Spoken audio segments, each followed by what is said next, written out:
وأشهد أن لا إله إلا الله وحده لا شريك له وأشهد أن محمدا عبده ورسوله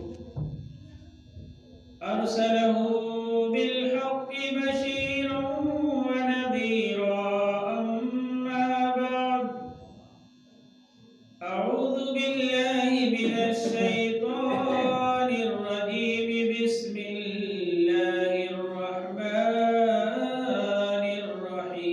الرحيم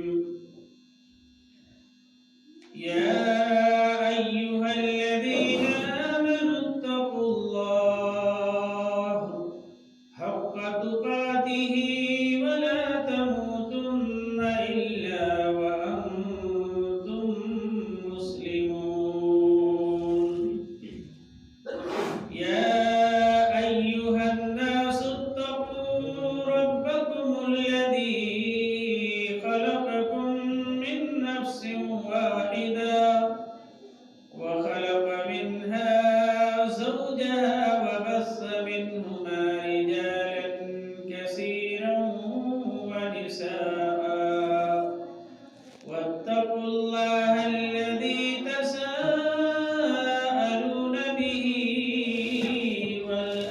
والأرحام إن الله كان عليكم رقيبا يا أيها الذين آمنوا اتقوا الله وقولوا قولا سديدا يصلح لكم أعمالكم ويغفر لكم ذنوبكم ومن يطع الله ورسوله فقد فاز فوزا عظيما فإن خير الحديث كتاب الله وخير الهدي هدي محمد صلى الله عليه وسلم وشر الأمور محدثاتها وكل محدثة بدعة وكل بدعة ضلالة وكل ضلالة في النار أعوذ بالله السميع العليم من الشيطان الرجيم من همزه ونفخه ونفثه بسم الله الرحمن الرحيم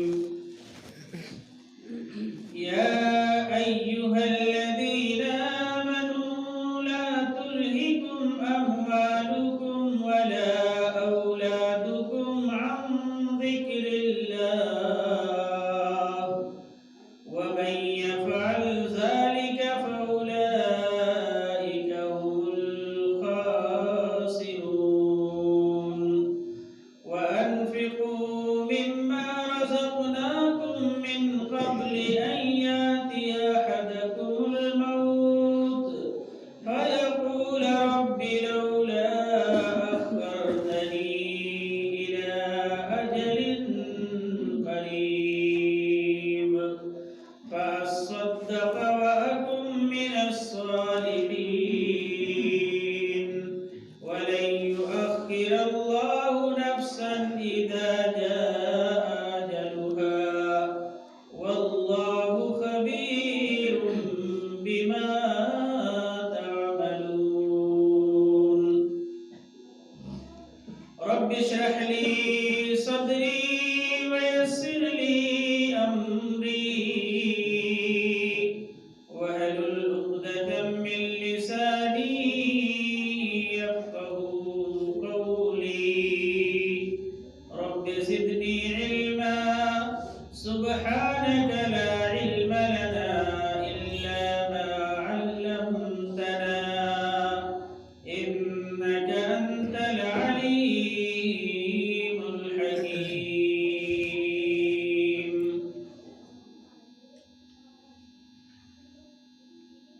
کتنی عجیب تر ہے انسان کی بدگمانی، کتنی عجیب تر ہے انسان کی بدگمانی، دنیاوی زندگی کو سمجھا ہے جاویدانی، کیا دور بچپنے کا پیری ہو یا جوانی، پانی کا بلبلا ہے انسان کی زندگانی، شداد اور قارون، فرعون اور حامان، نمرود جیسا ظالم، لقمان جیسا ذیشان، ملی خاک میں نزاکت، ملی خاک میں نزاکت، گئی سب کی لنترانی، پانی کا بلبلا ہے انسان کی زندگانی۔ بڑے ہی قابل قدر مکرم و محترم سامعین حضرات، اسلامی نوجوانوں، عزیز بچوں اور اپنے گھروں سے خطبہ جمعہ سننے والی اسلامی خواتین، پردہ نشین ماں اور بہنوں، یہ اللہ کا فضل ہے کہ آج کوڑرا خاص کی جامع مسجد میں مجھ ناچیز الدین محمدی کو جمعہ کا خطبہ دینے کا موقع عنایت فرمایا ہے، اور نماز جمعہ کی ادائیگی کے لیے، جمعہ کا خطبہ سننے کے لیے ہم سب یہاں حاضر ہوئے ہیں۔ اللہ تعالیٰ ہم سب کی حاضری کو قبول فرمائے اور ہم سب کی عبادتوں کو شرف و قبولیت بخشے، آمین۔ قرآن مقدس کی 114 سورتوں میں سے ایک سورت ہے سورہ منافقون۔ اسی سورت کے اندر سے چند آیتیں میں نے آپ حضرات کے سامنے تلاوت کی ہے۔ انشاءاللہ العزیز جمعہ کے اس مختصر سے خطبے کے وقت میں انہی آیتوں کا مختصر سا ترجمہ اور ٹرانسلیٹ، اس کی تشریح انشاءاللہ کروں گا۔ اللہ تعالیٰ سے اس بات کی توفیق مانگتے ہوئے کہ رب کائنات کتاب و سنت کی روشنی میں مجھے آپ کی سماعتوں تک کچھ باتیں کہنے کی، پہنچانے کی توفیق عطا فرما، اور ہم تمام لوگوں کو سننے کی، سمجھنے کی اور عمل کی توفیق عطا فرما، آمین۔ سب سے پہلے ہم ان آیات کا ترجمہ سنیں جو میں نے خطبہ مسنونہ کے درمیان تلاوت کی ہے۔ یا ایھا الذین آمنوا لا تلہکم اموالکم ولا اولادکم عن ذکر اللہ، اے ایمان والو، لا تلہکم اموالکم ولا اولادکم، تمہاری مال، تمہارے اولاد تمہیں ہلاکت میں نہ ڈال دیں، تمہیں مشغول نہ کر دیں، عن ذکر اللہ، اللہ کے ذکر سے۔ اس سے معلوم ہوتا ہے کہ مال اور اولاد یہ دونوں ایسی چیزیں ہیں جو اللہ کے ذکر سے، اللہ کی عبادت سے یہ انسان کو غافل کر دیتی ہیں۔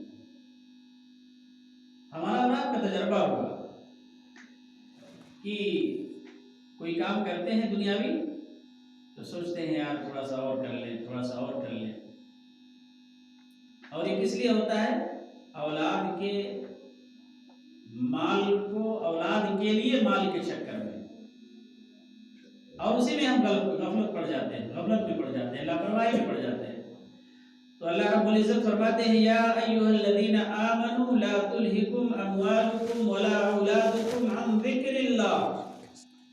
اے ایمان والو، تمہیں تمہارے اولاد، تمہارے مال اللہ کے ذکر سے غافل نہ کر دے. وَمَن يَفْعَلْ ذَلِكَ فَأُولَٰئِكَ هُمُ الْخَاسِرُونَ. اگر کوئی اس طرح سے ہو جائے، اگر کسی کے ساتھ یہ حادثہ ہو جائے کہ اس انسان کو اس کے مال، اس کے اولاد اللہ کی عبادت سے غافل کر رہے ہیں، تو اس کے لیے اللہ تعالیٰ نے کیا بتایا؟ وَمَن يَفْعَلْ ذَلِكَ.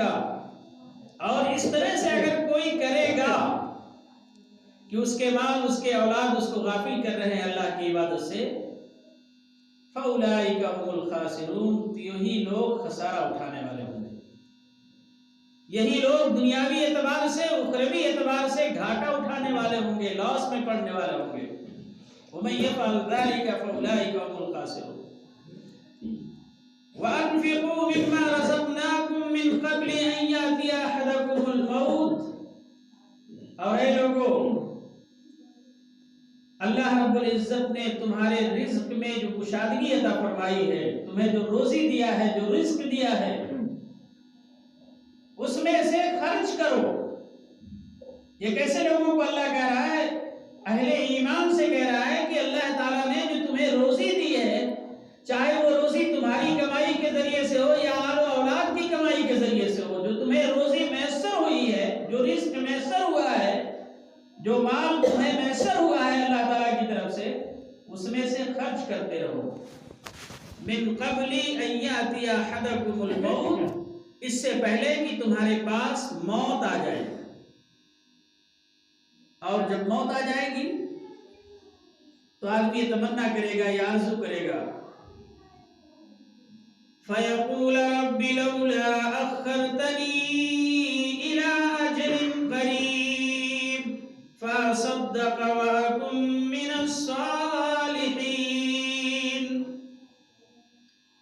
جب تک تندرست تھا، جب تک تمہارا تھا، جب تک طاقت و قوت تھی، چلنے پھرنے کی استطاعت تھی، تب تک اللہ کی عبادت سے غافل رہا، اور جو کچھ کمایا تھا، جو اس کی اولاد نے کمائی کیا تھا، اس میں سے اللہ کے راستے میں خرچ کرنے سے غافل تھا.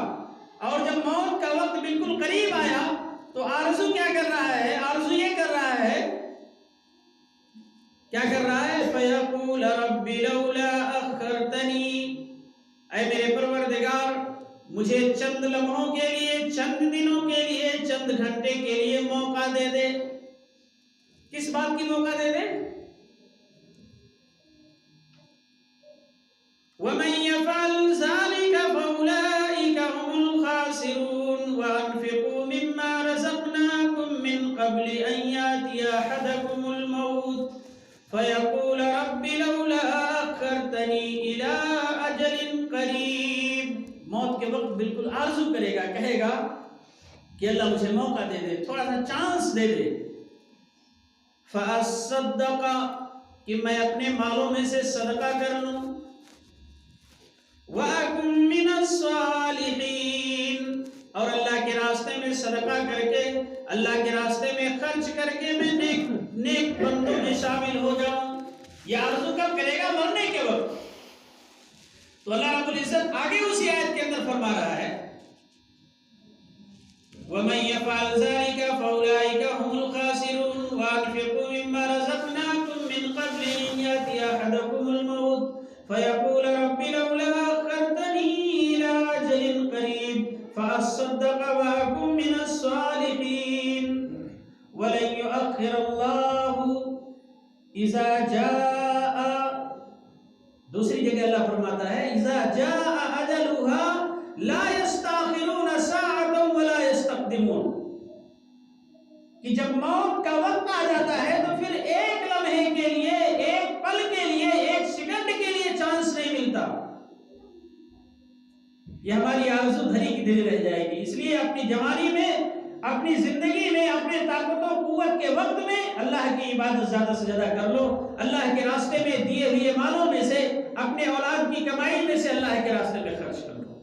اس لیے کہ موت کے بارے میں ہمیں یہ پتہ نہیں ہے کہ کب آ جائے. کوئی آئیڈیا نہیں ہے، کوئی علم نہیں ہے کہ کب آ جائے.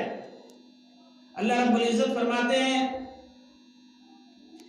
کل نفس ذائقۃ الموت. ہر ذی روح کو، ہر نفس کو، چاہے مرد ہوں چاہے عورت ہوں، چھوٹے ہوں یا بڑے ہوں، امیر ہو یا غریب ہوں، شاہ ہوں یا گدھا ہوں، سب کے بارے میں اللہ رب العزت کا یہ فرمان ہے کل نفس ذائقۃ الموت. ہر ذی روح کو، ہر نفس کو موت کا مزہ چکھنا ہے. اس آیت کریمہ سے اس بات کا ثبوت ملتا ہے کہ اس روئے زمین پر جو بھی ہستی وجود میں آئی سب کو فنا ہونا ہے، سب کے لیے موت ہے. اس روئے زمین پر بہت سارے طبقات ہیں، بہت سارے مذہب ہیں، بہت سارے ادیان ہیں، بہت سارے ملل ہیں، بہت ساری تنظیمیں ہیں، بہت ساری جماعتیں ہیں. ساری جماعتوں کا، سارے مسالک کا کسی نہ کسی ناحیے سے، کسی نہ کسی چیز میں ڈفرینس ہے، اختلاف ہے، تفرقہ ہے. مگر موت ایک ایسے اٹل حقیقت ہے کہ کسی سے کوئی انکار نہیں. ہر آدمی، ہر مذہب والے، ہر ملل والے، ہر مسلک کے لوگ اس کو تسلیم کرتے ہیں کہ موت یقینی شے ہے.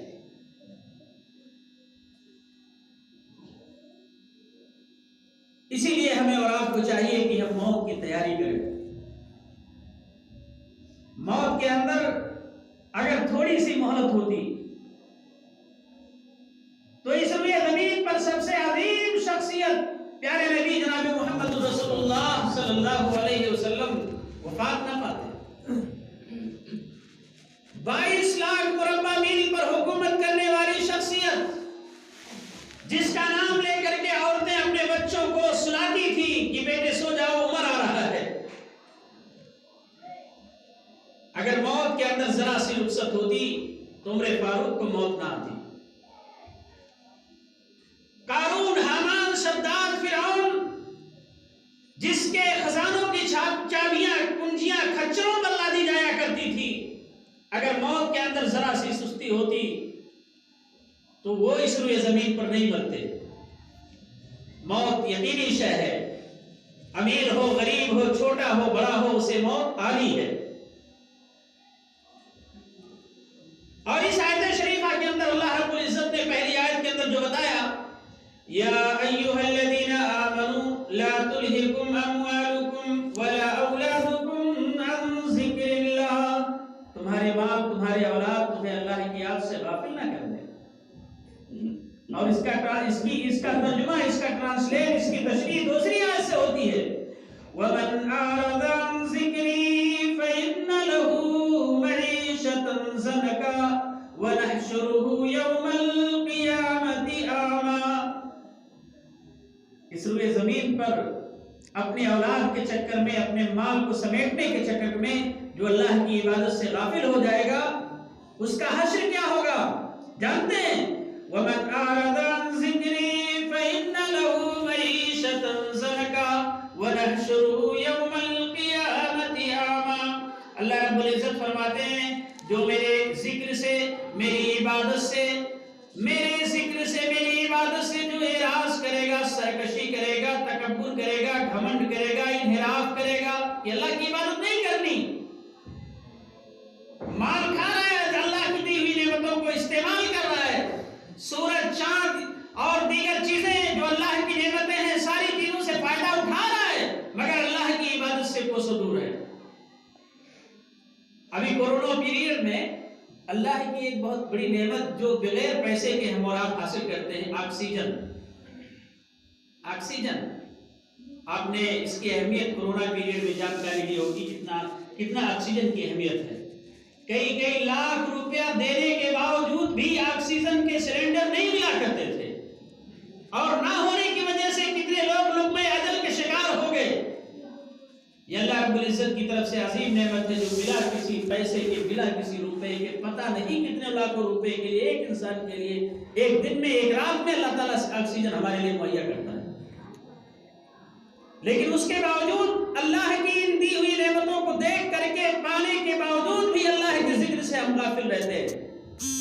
کتنی ایسی مسجدیں ہیں، اگر فجر کے وقت جاؤ، عشاء کے وقت جاؤ تو اللہ ماشاءاللہ 2-4 بوڑھوں کے علاوہ ایک صف، 2 صف بڑی مشکل سے کسی مسجد کے اندر مل جاتے ہیں، ورنہ پتہ چلتا ہے کہ سب کھا کر کے سو گئے، اللہ کی مدد کرنے والا کوئی نہیں۔ اور اتنی بھی محرومی ہو جاتی ہے کہ بعض جگہوں پر وقت سے کوئی اذان دینے والا بھی نہیں۔ تو اللہ تعالیٰ فرماتے ہیں وَمَنْ أَعْرَضَ عَنْ ذِكْرِي فَإِنَّ لَهُ مَعِيشَةً ضَنْكًا، جو اللہ کے ذکر سے، جو اللہ کی عبادت سے غافل ہوتا ہے، اس کی روزی روٹی ہم چھین لیتے ہیں، اس کے رزق کے اندر ہم تنگی پیدا کر دیتے ہیں، تجارت کے اندر لاس کر دیتے ہیں، کوئی مال بیچ رہا ہے اس کے اندر گھاٹا کر دیتے ہیں، کوئی خرید رہا ہے اس کے اندر ہم نفع والی چیز ختم کر دیتے ہیں، بیماری لا کر کے مسلط کر دیتے ہیں، کوئی آفت لا کر کے مسلط کر دیتے ہیں۔ وَمَنْ أَعْرَضَ عَنْ ذِكْرِي فَإِنَّ لَهُ مَعِيشَةً ضَنْكًا، روزی روٹی کو ہم چھین لیتے ہیں جب کوئی آدمی، کوئی لوگ میرے ذکر سے اعراض کرتے ہیں۔ اعراض کیا ہے میرے دوستو؟ اعراض یہی ہے کہ وقت سے عذاب نہ ہو، وقت سے اللہ کی عبادت نہ ہو، اللہ کی نعمتوں کو کھا کر کے، پی کر کے سو جائیں، الصلاۃ خیر من النوم کی صدا ہمارے کانوں سے ٹکرائے، مسجدوں کا رخ نہ کریں، اللہ کی عبادت کے لیے ہم اپنے آپ کو حوالے نہ کریں، یہی اعراض ہے۔ وَنَحْشُرُهُ يَوْمَ الْقِيَامَةِ أَعْمَىٰ، اور یہ دیکھنے والی نگاہیں جو کئی میلوں تک دیکھتی ہیں نا، الحمدللہ، اگر اللہ کی عبادت سے کوتاہ رہے، اگر اللہ رب العزت کی عبادت سے اعراض کرتے رہے، تو قیامت کے دن ان آنکھوں کی روشنی اللہ تعالیٰ چھین کر کے اندھا بنا دے گا۔ موت میرے دوستو یقینی ہے، اس سے مفر نہیں ہے، کب کس کا وقت آ جائے یہ کچھ پتہ نہیں ہے۔ حضرت موسیٰ علیہ السلام کو آپ جانتے ہوں گے، بڑے جلیل القدر اولو العزم پیغمبروں میں سے ہیں۔ حضرت موسیٰ علیہ السلام کو جب اللہ تعالیٰ نے حکم دیا کہ اے ملک الموت جاؤ موسیٰ کی روح کو پرواز کر لو، موسیٰ علیہ السلام کے پاس ملک الموت پہنچتے ہیں، روح کو قبض کرنے کی کوشش کرتے ہیں۔ موسیٰ علیہ السلام جلالی پیغمبر مرنا نہیں چاہتے تھے، اور ایسا تماچا مارا کہ ملک الموت کی آنکھ کی روشنی غائب ہو گئی، نکل گئی ایک آنکھ باہر ہو گئی، میں مرنا نہیں چاہتا۔ اللہ سے شکایت کیا ملک الموت نے کہ اللہ، جس بندے کی تو روح پرواز کرنا چاہتا ہے یہ مرنا نہیں چاہتا ہے۔ تو اللہ رب العزت نے ملک الموت کو کہا جاؤ موسیٰ سے کہہ دو کہ ایک بیل کے پیٹھ پر اپنا ہاتھ پھیرے رکھیں، اور اسی پنجے کے نیچے جتنے بال ہوں ملیں گے اسی قدر ان کی عمر اور بڑھ جائے گی۔ اگر مرنا نہیں چاہتے ہیں، تیش میں ہیں، تو جاؤ ان سے کہہ دو اتنی لمبی عمر اور مل گئی۔ کہا گیا ان سے، تو اس کے بعد کیا ہوگا؟ کہاں موت آئے گی، موت سے مفر نہیں ہے۔ کیا ہے زندگی؟ جس بچے کے لیے ہم اور آپ بنا رہے ہیں، جس اولاد کے لیے ہم اور آپ بنا رہے ہیں، حلال و حرام کی تمیز نہیں رکھتے، ہائے دنیا ہائے دنیا اسی چکر میں لگے رہتے ہیں، یہ کسی کے ساتھ جائے گا؟ نبی کریم جناب محمد رسول اللہ صلی اللہ علیہ وسلم ارشاد فرماتے ہیں اذا مات الانسان، انسان جب مر جاتا ہے، اور اسی طرح سے دوسری روایت ہے یتبع المیت ثلاثۃ، انسان جب مر جاتا ہے تو اس مردے کے پیچھے پیچھے جنازے تک، قبرستان تک 3 چیزیں پیچھے پیچھے جاتی ہیں، اتباع کرتی ہیں۔ فیرجع اثنان ویبقى عملہ، 2 چیزیں قبرستان سے واپس آ جاتی ہیں۔ نبی کریم صلی اللہ علیہ وسلم نے فرمایا اہلہ و مالہ، اس کے اہل و عیال، اس کے آل و اولاد، اس کے دوست و احباب، اس کے رشتہ دار، بھائی پڑیدار، سب واپس آ جاتے ہیں۔ کوئی ہے جس بھائی کے لیے ہم اور آپ ناجائز طریقے سے، جائز طریقے سے خون پسینہ دینے کے لیے تیار ہوتے تھے، وہ بھائی، سگا بھائی بھی ایک لمحے کے لیے قبرستان کے اندر جانے کے لیے گوارا نہیں کرے گا کہ تھوڑی دیر اپنے بھائی کے ساتھ آرام کر لے۔ جو باپ اپنے بچوں کی دنیا بنانے کے لیے حلال و حرام کی تمیز نہیں رکھتا، پتہ نہیں کتنی اودھیاری، کتنی ڈکیتی، کتنی چوری کرتا ہے بچوں کی دنیا اور بھوشیہ بنانے کے لیے، وہ اولاد آپ کے لیے ایک لمحے کے لیے قبرستان کے اندر سونا گوارا نہیں کرے گی، وہ واپس آ جائے گی۔ وَمَالُهُ، اللہ کے نبی نے فرمایا اس کا مال بھی واپس آ جائے گا۔ وَيَبْقَىٰ عَمَلُهُ، اس انسان کے ساتھ چاہے وہ مرد ہو چاہے وہ عورت ہو، اس کا عمل جائے گا۔ وہ عمل کیا ہوگا؟ چاہے اچھا ہو چاہے برا ہو۔ اگر عمل اچھا ہے تو انشاءاللہ وہ قبر جنت کی کیاریوں میں سے ایک کیاری بنے گی۔ جنت جو قبر جو ہے جنت کے باغیچوں میں سے ایک باغیچہ بنے گا۔ اور اگر اعمال بد ہیں اس انسان کے، اس مردے کے، چاہے مرد ہو چاہے عورت ہو، تو وہ قبر جہنم کے گڑھوں میں سے ایک گڑھا بنے گی۔ اللہ تعالی ہم سب کو قبر کے عذاب سے محفوظ رکھے۔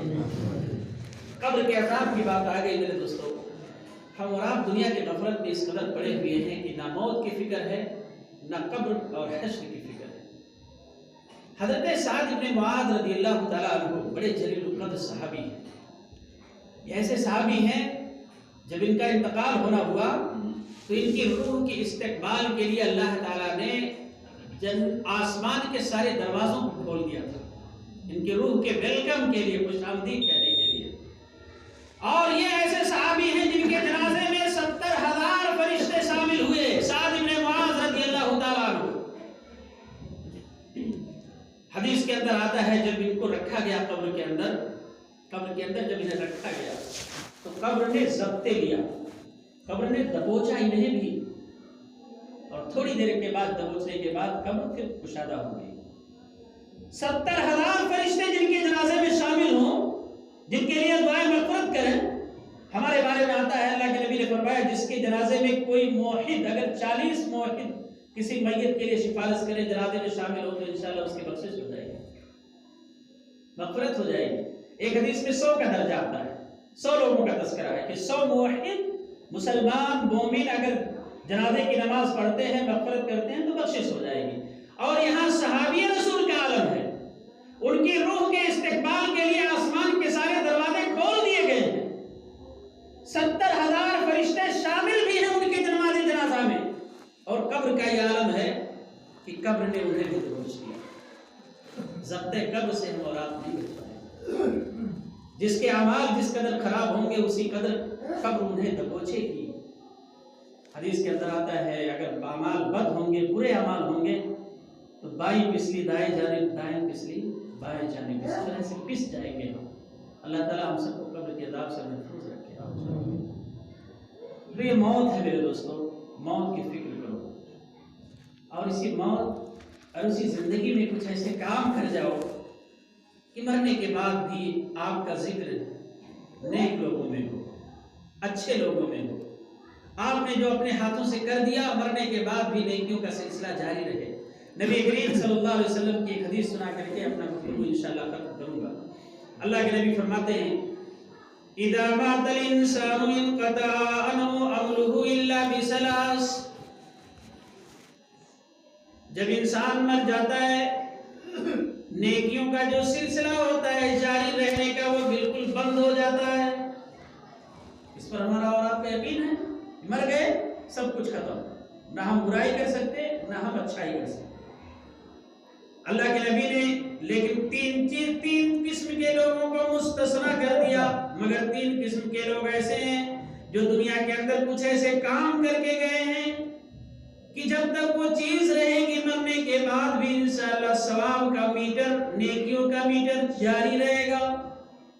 نیکیوں کا میٹر کیا اللہ کے نبی نے بتایا؟ صدقۃ جاریہ، صدقہ جاریہ۔ صدقہ جاریہ سے مراد یہ ہے کہ آدمی اپنی زندگی میں کوئی ایسا کام کر گیا ہو، کچھ ایسے اپنے ہاتھوں سے کام کر گیا ہو کہ مرنے کے بعد لوگ اس سے فائدہ اٹھا رہے ہیں، اور نیکی کا کام یہ کر رہا ہے، مرنے کے بعد بھی انشاءاللہ نیکیوں کا میٹر جاری رہے گا۔ جیسے مثال کے طور پر مدرسہ بن رہا ہے، مسجد بن رہی ہے، اس کے اندر اینٹا دے دیا، سیمنٹ دے دیا، بالو دے دیا، اس طریقے سے یہ صدقہ جاریہ ہے۔ کہیں ہینڈ پائپ کروا دیا کسی غریب کے گھر یا شاہراہ پر، 2-4-10 لوگ گزر رہے پانی پی رہے، پانی پینے کا بہت بڑا اجر ہے۔ اسی طریقے سے آپ نے کوئی باغ لگا دیا، پودا لگا دیا، جس کے پھل کو لوگ فائدہ اٹھا رہے ہیں، جس کے سائے سے لوگ فائدہ اٹھا رہے ہیں، جب تک وہ چیز رہے گی انشاءاللہ مرنے شامل ہوگا. اور یہ صدقہ جاریہ بہت قیمتی نہیں ہے میرے عزیزوں. آج ہر انسان اپنی اپنی کیپیسٹی کے مطابق صدقہ جاریہ اپنے ہاتھوں سے کر سکتا ہے اپنی زندگی میں. ہینڈ پائپ کتنا آئے گا؟ بہت زیادہ 10-12 ہزار روپے. اللہ کا شکر ہے ہمارے بچے لاکھوں روپے کمانے والے ہیں.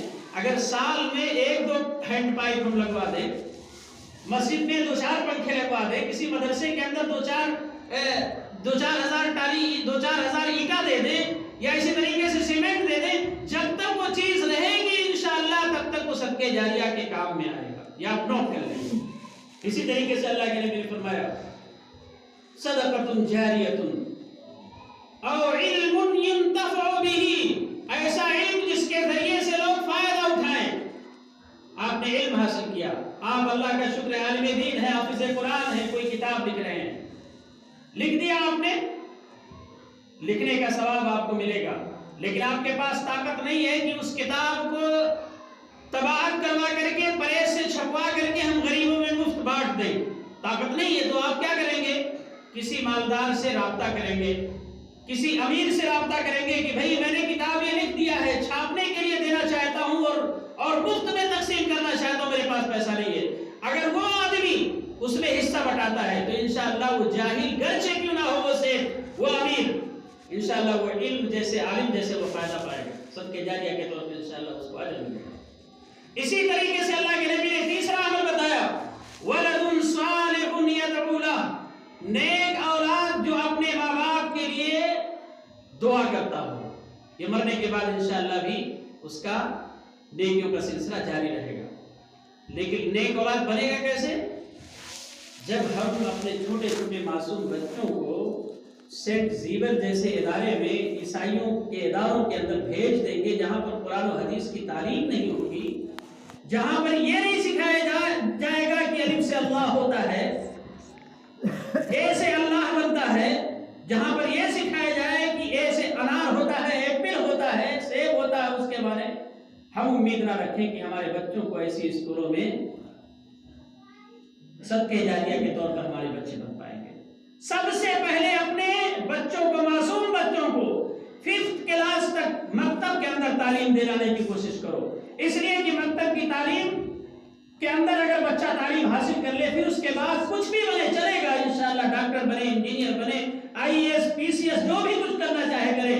لیکن مکتب کی تعلیم اگر اس کے ذہن و سماعت تک پہنچائی گئی تو انشاءاللہ وہ آپ کے لیے دعائیں خیر کرے گا, ورنہ ہم محتاج رہیں گے ساری چیزوں کے ہوتے ہوئے.